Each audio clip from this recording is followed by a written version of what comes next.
정도요? 됐어? 됐어? 좀 깁니다. 구약 성경 봉독입니다. 예레미야 31장 11절에서 14절. 여호와께서 야곱을 구원하시되 그들보다 강한 자의 손에서 속량하셨으니 그들이 와서 시온의 높은 곳에서 찬송하며 여호와의 복 곧 곡식과 새 포도주와 기름과 어린 양의 때와 소의 때를 얻고 크게 기뻐하리라. 그 심령은 물된 동산 같겠고 다시는 근심이 없으리로다 할지어다. 그때 처녀는 춤추며 즐거워하겠고 청년과 노인은 함께 즐거워하리니 내가 그들의 슬픔을 돌려서 즐겁게 하며 그들을 위로하여 그들의 근심으로부터 기쁨을 얻게 할 것임이라. 내가 기름으로 제사장들의 마음을 흡족하게 하며 내 복으로 내 백성을 만족하게 하리라. 여호와의 말씀이니라. 이것은 주님의 말씀입니다. 하나님 감사합니다. 아멘. 신약 성경의 말씀 에베소서 1장 3절로 14절 말씀. 찬송하리로다 하나님 곧 우리 주 예수 그리스도의 아버지께서 그리스도 안에서 하늘을 속한 모든 신령한 복을 우리에게 주시되 곧 창세전에 그리스도 안에서 우리를 택하사 우리로 사랑 안에서 그 앞에 거룩하고 흠이 없게 하시려고 그 기쁘신 뜻대로 우리를 예정하사 예수 그리스도로 말미암아 자기의 아들들이 되게 하셨으니 이는 그가 사랑하시는 자 안에서 우리에게 거저 주시는 바 그의 은혜와 영광을 찬송하게 하려는 것이라. 우리는 그리스도 안에서 그의 은혜의 풍성함을 따라 그의 피로 말미암아 속량 곧 죄사함을 받았느니라. 이는 그가 모든 지혜와 총명을 우리에게 넘치게 하사 그 뜻의 비밀을 우리에게 알리신 것이요 그의 기뻐하심을 따라 그리스도 안에서 때가 찬 경륜을 위하여 예정하신 것이니 하늘에 있는 것이나 땅에 있는 것이 다 그리스도 안에서 통일되게 하려 하심이라. 모든 일을 그의 뜻의 결정대로 일하시는 이의 계획을 따라 우리가 예정을 입어 그 안에서 기업이 되었으니 이는 우리가 그리스도 안에서 전부터 바라던 그의 영광의 찬송이 되게 하려 하심이라. 그 안에서 너희도 진리의 말씀 곧 너희의 구원의 복음을 듣고 그 안에서 또한 믿어 약속의 성령으로 인치심을 받았으니 이는 우리 기업의 보증이 되사 그 얻으신 것을 속량하시고 그의 영광을 찬송하게 하려 하심이라. 이것은 주님의 말씀입니다. 하나님 감사합니다. 아멘. 아멘. 아멘. 내 입술의 모든 말과 나의 마음의 묵상이 주께 연락되기를 원하네. 아멘.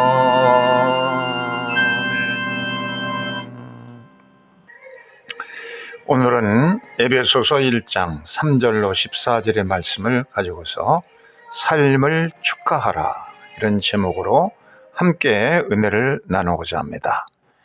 에베소서는 짧은 서신인데 에베소서 1장 3절로 14절까지 찬양으로 시작하고 있습니다. 이것이 이제 한 문장으로 되어 있는데 그 내용을 보면은 찬양하는 내용은 우리에게 복을 주시되 우리를 택하시고 또 은혜를 거저주시고 거저주는 것이 은혜인데 거저주시는 은혜를 주시고 넘치게 하여 주시고 비밀을 알리셨고 그리스도 안에서 통일되게 하셨다.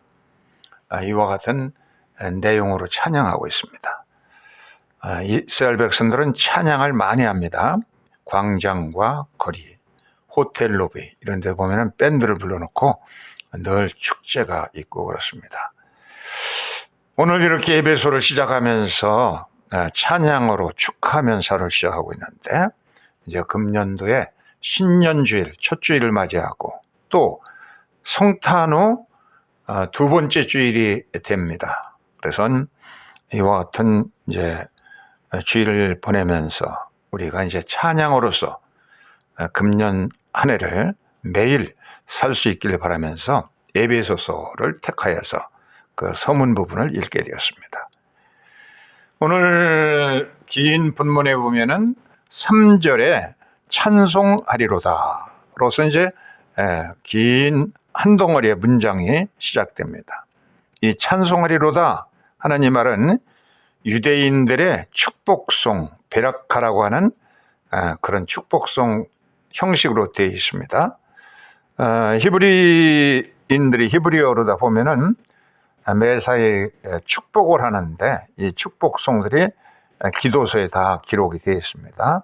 바룩 엘로힘, 베 아비, 아도누, 예수와 모시카, 예수와 메시아, 예수 그리스도, 우리 주 예수 그리스도의 아버지 하나님을 송축하리로다, 찬송하리로다 이렇게 시작됩니다. 그래서 제일 앞에가 이제 찬송하리로다. 바룩이라는 단어는 찬송 받을지어다 이런 식으로 되어 있습니다. 하나님 곧 우리 주 예수 그리스도의 아버지께서 그리스도 안에서 하늘에 속한 모든 신령한 복을 우리에게 주시되, 이렇게 찬송하는데 우리의 찬송하시는 찬송 받으실 그런 하나님께서 우리에게 신령한 하늘의 축복을 내려주신다고 말하고 있습니다. 이 축복문이 유대인들의 축복성들이 전부 바룩으로 시작됩니다. 바룩아 따도네 멜레카 올라마셀 기두시에는 지바누 레트 뭐 이렇게 하고는 뭐 내용은 감사의 내용은 간단하게 한 단어로 되어 있습니다. 앞에가 이제 좀 긴데 전부 똑같아요. 그런 그 내용들이 신약에도 좀 있는데 마태복음 21장 9절을 보면 복되시도다 주님의 이름으로 오시는 분이요 호산나 할 적에 거기도 바룩으로 이제 시작이 됩니다. 같은 평행 본문의 마가복음 11장 9절에도 보면 복되시도다 주님의 이름으로 오시는 분 이렇게 되어 있고, 누가복음 1장 68절에 보면은 사가랴가 자기 아들이 나가지고 벙어리에 있다가 이제 벙어리가 풀려서 성령 충만해서 예언하기를 찬송하리로다. 똑같이 바룩으로 시작합니다. 히브리어로 보면은 바룩아따 아도나이 이렇게 바룩으로 시작되는데, 이 사가랴도 이제 그런 식으로 축복을 했고, 또 누가복음 19장 38절에도 그렇고 이런 신약에도 그런 그 유대인들의 축복문 베라카 형식들의 기도가 많이 나옵니다. 그들은 아침에 일어나면 제일 먼저 모데아니로 하루를 시작합니다. 모데아니 레파네이카 감사합니다 나의 주님, 이렇게 어린아이들이 엄마 아빠 부르기 전에 먼저 모데아니 이것도 배웁니다. 모데 감사합니다 나의 주님, 하루를 여는 기도로서 가장 힘있는 단어 감사로 하루를 시작하는 것이죠. 그리고 바로 이제 손을 씻고 손 씻을 물을 준비하고 있다가 손을 씻고 그리고는 빵 한 쪽을 떼면서 또 바로 갔다 그렇게 바로 갔다 도나이 멜카 올라마 한모치 레케민 하레츠 땅에서부터 빵을 내신 하나님을 찬양합니다 하고 이제 복 되신 하나님을 찬양하고 있고, 또 출근할 때도 문 밖에 밑주자라는 것이 달려 있어요. 그 밑주자에 손을 대고서 또 축복을 합니다. 바로 갔다 도나이 하면서, 이 밑주자는 모든 문, 밖에 출입문에도 있지만은 방의 문마다 다 있습니다. 들어가고 나올 때마다 늘 축복하게 되어 있어요. 화장실과 창고만 제외하고 그 밖에 모든 문에 이 메추자를 달도록 되어 있어요.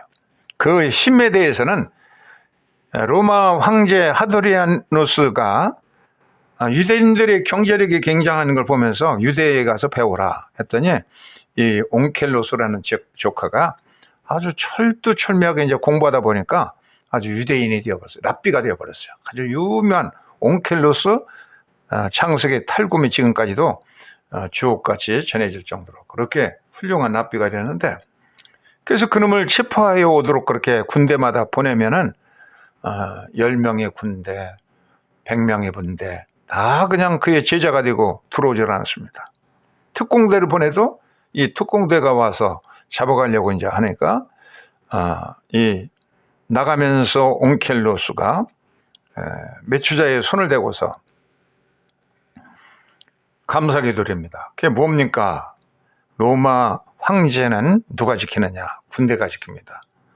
우리는 바로 이 메추자가 천군과 천사를 보내서 지켜준다. 그러니까 이 특공대를 또 무릎 꿇고 그의 제자가 되었어요. 그렇게 그들의 믿음을 가지고서 이 문 기둥에다가 메추자를 달고 축복하면서 들어오고 나오고 그렇게 하는 겁니다. 그런 유명한 얘기가 이제 하드리아누스 황제의 얘기가 나오죠. 또 새벽에 일어나면은 이제 방한 쪽을 떼고 그리고 해당에 가서 이런 기도 시올 을 이제 걸치면서 또 축복 기도를 합니다.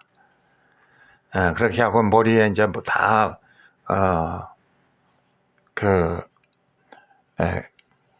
테피림을 달고 그리고 손목에도 달고 그리고 이제 이 기도 쇼를 하고서는 그리고 할아버지 또 아버지 손자 3대가 쉐마를 낭송합니다. 쉐마 이스라엘 아도나이 엘루히누 아도나이 카드 베 아하부타에스 아도나이 부콜르바부카부콜라부시카 부콜베데카. 예수께서 가장 귀중한 명령이라고 하신 이 말씀을 새벽 기도를 남자는 전부 다 13세 이상은 새벽 기도를 전부 나가야 됩니다. 3대가 같이 성전에 나가서 예배드리는 해당에 가서 쉐마를 암송하면서 하루를 시작합니다. 또 빵을 떼고 포도주를 마실 때든지 바룩 아따도네 멜카올람 보레하카펜 땅의 포도에서 열매를 내신 이에게 감사합니다. 굉장히 또 축복하고, 직장에서도 오후 시간이 되면 새벽은 해당에 가서 드렸고, 또 마지막 쉐마도 잠잘 때 하면 되는데, 직장 안에서도 주님을 기억하기 위해서 일하면서도 그들의 일하는 가운데 주님이 계시는 것을 감사하면서 민하라고 하는 기도문을 가지고 이제 또 기도합니다. 이때는 길기 때문에 기도문이 그걸 다 외울 수가 없어요. 18가지로 되어 있는 이것을 암마따라고 하는 기도문을 이 핸드폰을 보고서 쭉 또 기도를 합니다. 그리고 꽃향기라든지 과일향기 이것을 먹을 때에 과일을 먹을 때도 그것을 들고 바로 갖다 도나에 하고선 또 축복하면서 기도를 하고, 그리고 아름다운 경치를 보면서도 이것을 내신 하나님을 찬양하고, 또 금요일마다 가정 예배를 드리는데 이 가정 예배에서도 이렇게 축복의 기도를 하면서 촛불을 켜고 또 헌금도 하고 빵도 떼고 포도주도 축복하고 그러죠. 또 국가의 지도자, 지금 국가의 최고 총리는 벤자민 네타야후인데 텔레비전에 총리가 나왔다, 다른 국가 지도자, 국회의장이라든지 이런 사람들이 나왔다. 그러면 그 순간 보면서 또 축복 기도를 해줍니다. 그 노인들을 만날 때 우리에게 지혜를 주는 노인들을 위해서도 건강하시도록 축복 기도를 해주고, 랍비를 보면은 또 축복 기도를 하고, 이렇게 일상생활이 전부 이제 축복하고 축하면서 이것이 생활 속에 묻어 있어 가지고선 순간순간 간단한 축복을 해주는 겁니다.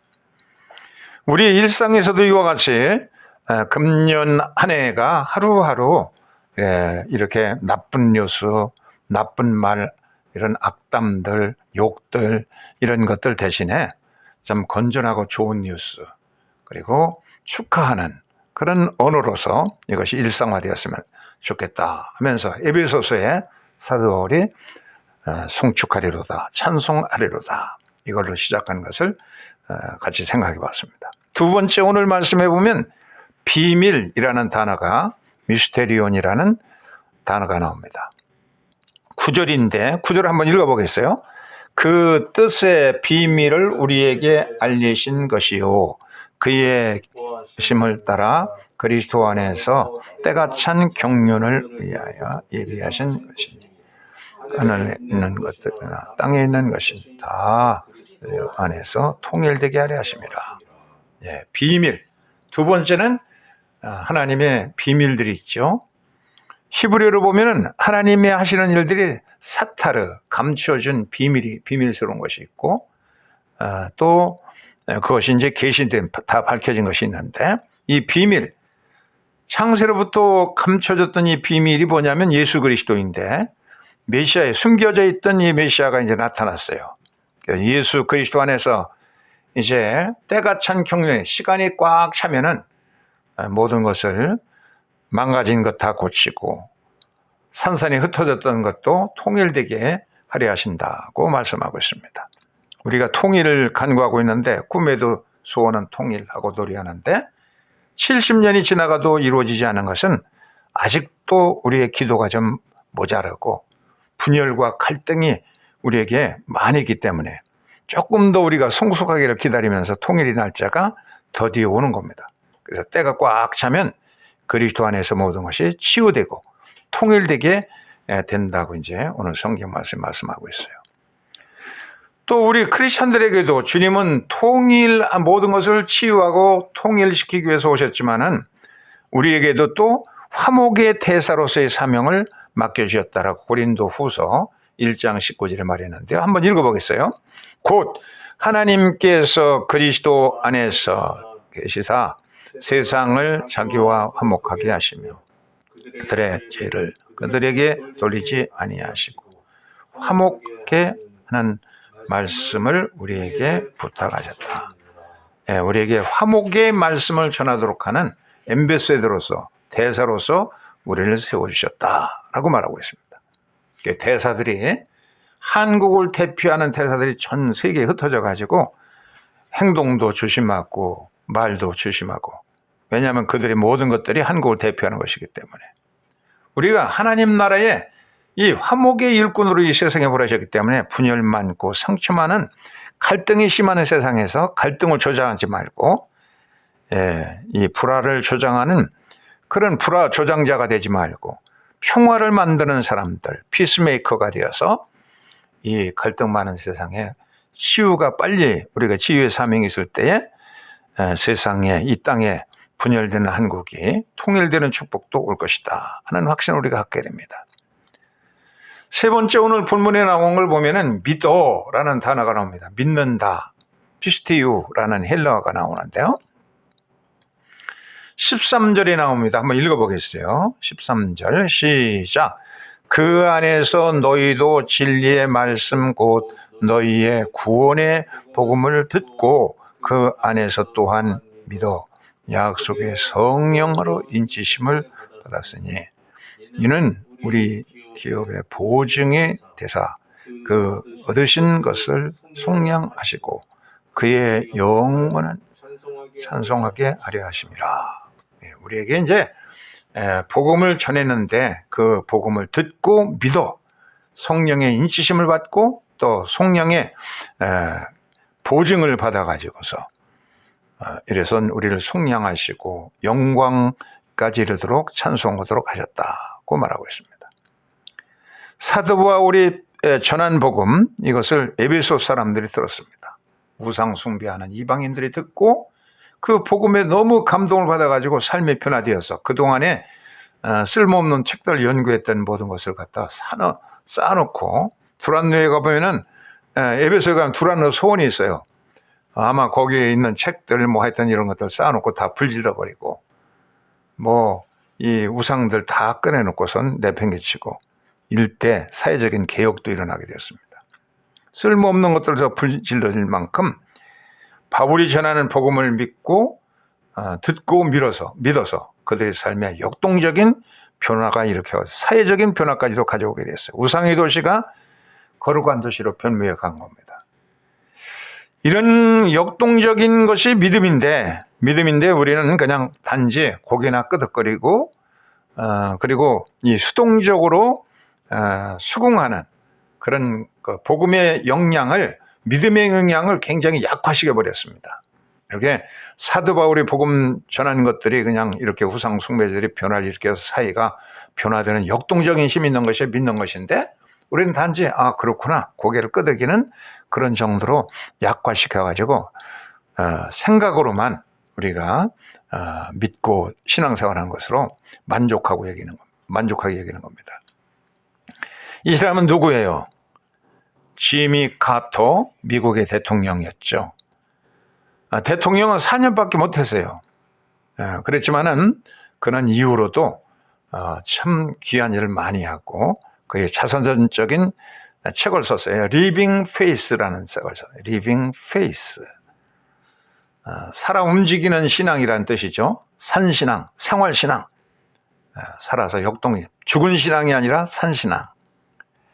야고보서 2장 17절에 보면은 행함이 없는 믿음은 그 자체가 죽은 것이라, 이렇게 말했습니다. 뭔가 우리의 인생의 삶의 변화가 있어가지고 삶으로 그 믿음을 실천해야지, 실천해서 보여야 이게 진정한 리빙 페이스이지, 그냥 고개만 까딱거리면서 그냥 아멘 아멘 간증이나 좋아하고 좋은 그냥 설교나 들으려고 만족하는 그런 게 진정한 믿음이 아니라는 얘기예요. 우리의 삶이 변화되고 소금과 빛으로 세상을 변화시킬 수 있는 그런 능력, 역동적인 신앙, 행동하는 신앙, 실천하는 신앙, 이것이 리빙 베이스, 바로 생활신앙인 겁니다.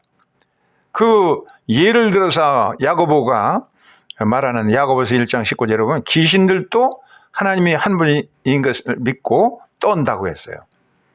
또 21절에 가서 보면 아브라함도 믿고 실천해서 이삭을 하나님께 드려서 행함으로써 의롭다함을 받았다고 했고, 또 25절에 보면은 기생 라합이 사자들을 영접하여서 행함으로 의롭다함을 받았다라고 이제 예를 들고 있습니다. 마태복음 7장 20절에 보면 예수께서도 그들의 열매를 보고서 그들을 알리라. 그들을 사람 판단하지 말아야 되는데 주의 종들 가운데 양 가죽을 쓴 늑대들이 많이 있다는 겁니다.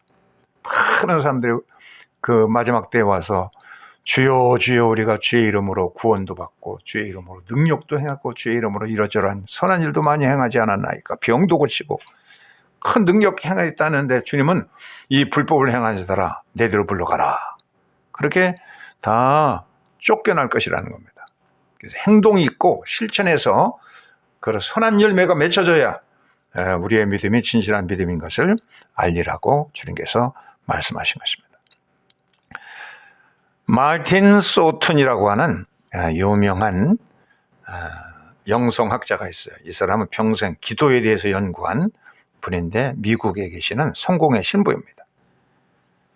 그래서 개신교의 이 유명한 영성학자가 이 소튼이라는 사람은 기도에 대한 이렇게 많은 책을 쓰고 그랬는데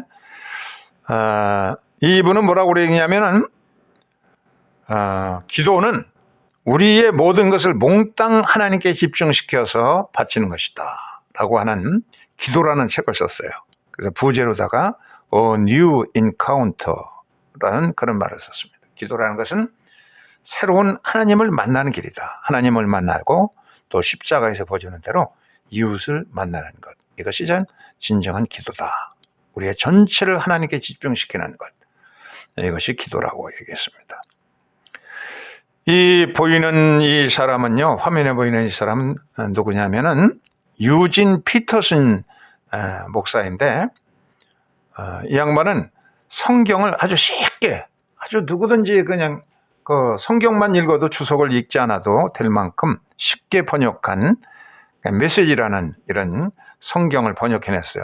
창세기부터 요한계시록까지 쉽게 번역을 했습니다. 메시지라는 성경입니다.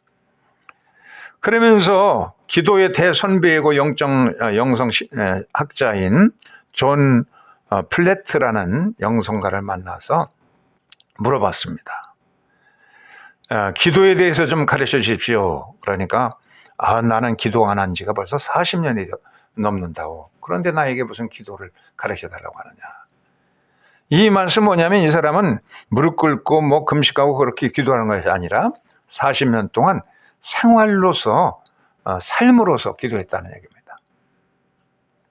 이렇게 바로 삶 자체가 하나님께 드려지는 기도로서 그렇게 경건하게 살았다고 하는 말인 것입니다. 우리의 기도와 우리의 믿음과 신앙이 우리의 삶으로 녹아져서 그래서 실천해야 된다는 것을 말씀해 주는 겁니다. 우리의 신앙이 이 엉겅퀴 가시덤불이 많은 완악한 사람들이 많아 있는 그런 속에서 세속 속에서 성숙해 나가야 됩니다. 베드로 사도는 베드로후서 1장 5절에서 너희가 더욱더 함께 너희의 믿음의 덕을 우리 한국 크리스천들은 엄청난 불같은 믿음을 가지고 있어요. 산을 옮길 만한 반석 같은 믿음을 가지고 있습니다. 그런데 그 엄청난 믿음에다가 그것이 덕을 갖춰야 된다는 거예요. 덕.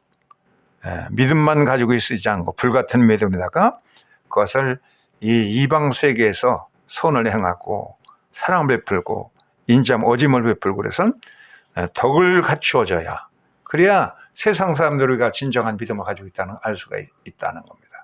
그런데 그걸 못하고 있기 때문에 세상에 비난을 받습니다. 그러니까 베드로는 믿음의 덕을 다 갖추고 덕에 또 지식을 갖춰서 너무 믿는다는 사람들이 그냥 운명하다. 참 아주 좀 세상에 지식만 둬도 못하다 하는 비난을 받지 않도록 지식도 갖추고 거기다가 또 절제도 하고 그래서 절제하면 남에게 도와줄 수 있기 때문에 그런 인내의 삶을 더 갖추고 천년을 하루같이 참는 그리스도의 성품을 닮아서 참고 또 참고 화내지 않고 그리고 경건훈련에 힘써가지고 모든 사람들을 사랑할 수 있고 그래서 그리스도의 마음에까지 다른 단계가 그리스도의 마음까지 본받는 그런 완전한 사랑에까지 이룰 수 있도록 이런 단계가 필요하다는 얘기예요. 한국의 크리스천들은 불같은 믿음만 가지고 있기 때문에 세상 사람들에게 비난을 받는 것이기 때문에 믿음의 덕을 덕의 지식을 지식의 절제를 절제의 인내를 인내의 경건을 경건의 형제우애를 형제우애의 사랑을 더하면서 그리스도의 마음을 닮아가야 된다고 말하고 있습니다. 지난번에 길가메시라는 이 용사에 대해서 얘기했죠. 세상 최고의 엄청난 힘을 가지고 있는 그래서 전 세계를 다녀봐도 자기 같은 큰 힘을 가진 자가 없기 때문에 그 우르크라고 하는 나라에서 그냥 폭력을 일삼고 아주 폭군으로서 아주 무지막지하게 통치해서 그 악이 하늘에 그냥 도달하게 되었어요. 그 소물들은 누구에게 엔키두라고 하는 숲속의 용사가 와서 야, 너 힘이 세면 그렇게 폭력을 하면 안 되고 약자를 도와주고 힘없는 사람들을 도와주고 그래야 되는 거야 하고 결투를 해가지고 이 칼 가지고 상대하는데도 맨손으로서 지압하니까 무승부로 끝났어요. 그래서 이 엔키두를 동지로 만나가지고 이 양아치 같고 폭군 같은 길가메시가 아주 선량한 훌륭한 덕을 갖춘 인물로 이제 커가는 모습 봅니다. 그러다가 엔키두가 이제 갑자기 죽었어요. 그래서 너무 마음이 아파가지고 나도 저렇게 죽겠구나. 그래서 영생의 비법을 찾아서 길을 나서가지고 해저 깊은 곳에 있다고 하는 이 하트 모양으로 생겼고 가시가 많이 달려있고 그런 산호초를 이제 영생의 풀을 바다풀을 이제 건져내가지고서는 그것을 이제 가지고 육지로 올라왔어요. 근데 그것을 자기가 먹지 아니하고 우르크에 있는 가난하고 병들은 노인들에게 주어서 젊음을 회복시켜 줘야 되겠다 하고서는 간직하는데 노인들 자기보다 더 노인들 약자들을 더 생각하는 마음을 가졌어요. 그런데 자기가 목욕하는 사이에 뭐가 왔어요? 뱀이 와가지고 그걸 홀딱 훔쳐먹고 가족을 벗겨놓고서는 허물을 벗고 이제 도망가 버렸어요. 이 갑각류라든지 뱀 같은 거 허물을 자주 벗으면서 더 성장하잖아요. 이 보리 새우라는 것도 틀에 갇혀 있으면 자라지 못합니다. 일찍 죽어버려요. 그런데 그 허물을 벗고 새롭게 되어서 더 성장하고 보리새우가 더 맛있고 탄탄해지고 그런다는 걸 보면서 우리의 인생도 이렇게 옛 습관과 관습과 이런 것들을 벗어버려야 된다는 걸 깨달아요. 이 길가메시가. 그래서는 지금까지 부질없이 영생의 비법을 찾아서 헤맸구나. 그래서 자기의 우르크로 돌아와서 성에 무너진 데를 고치면서 공공의 복리를 위해서 애쓰는 선한 왕으로 변모가 된다는 그런 얘기, 길가메시 에픽인데요.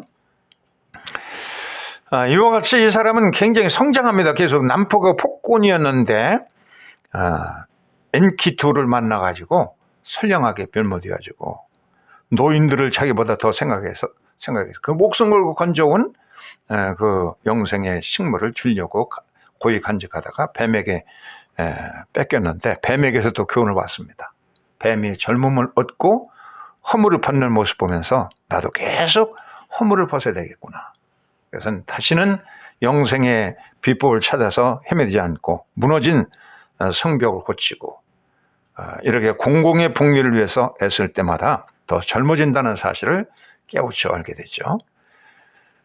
최근에 박준영 변호사라는 사람이 아주 굉장히 유명해졌어요. 이 사람은 완도 섬에 살았는데요. 고졸 출신의 변호사입니다. 중학교 2학년 때까지 굉장히 모범적인 공부도 잘하고 1등만 했는데 어머니가 갑자기 돌아가시고 아버지가 날마다 술로 세월을 보내는 술 중독에 빠져가지고 아버지를 얼마나 미워하는지 모르고 그래서는 가출해가지고 광주, 인천을 돌면서 노숙 생활하고 노동을 하게 돼요. 그냥 그 일자리를 또 얻지 못하면 그냥 길에서 자고 그러면서 고생하다가 아버지가 너 제발 고등학교 졸업장은 가져라. 그래서 집으로 들어와서 이제 고졸을 겨우 하고 대학 1학년 다니다가 이제 군대를 가게 되죠. 아버지는 일찍 돌아가셨어요. 빚만 많이 안겨놓고서 이제 빚이 유산입니다. 군대 갔는데 선임사병이 법대 출신인데 사법고시를 준비한다고 하는 소식을 들었어요. 그래서 함께 그 선임과 함께 고시촌에 들어가서 공부해가지고 사법고시 합격했습니다. 변호사가 됐는데 변호사만 되면 되는 줄 알았더니 이 고졸 출신에게 아무도 의리하는 사람이 없습니다.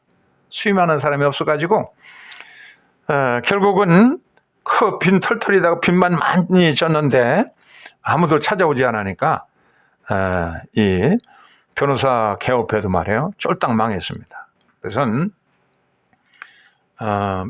인터넷에 글을 올렸어요. 나는 변호사가 이 고졸 출신인데 사법고시만 합격해서 변호사만 되면 되는 줄 알았더니 고졸 출신이라 나는 망하게 되었다.